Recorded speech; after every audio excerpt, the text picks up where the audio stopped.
من هرگز گریه نکردم، چون اگر گریه می‌کردم، افغانستان را از دست می‌دادم.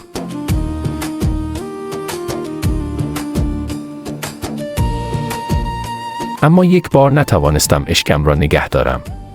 زمانی بود که زیر فشار شدید دشمن قرار داشتیم و بدون غذا و لباس گرم زندگی می‌کردیم.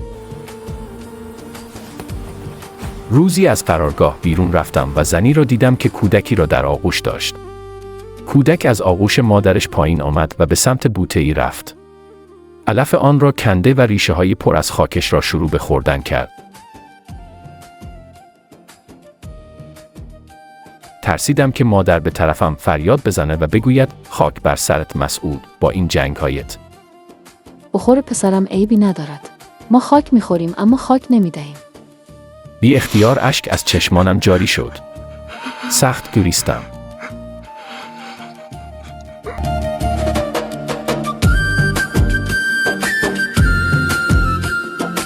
به خاطر مردمی که خاک می‌خورند اما وطن را نمی‌فروشند.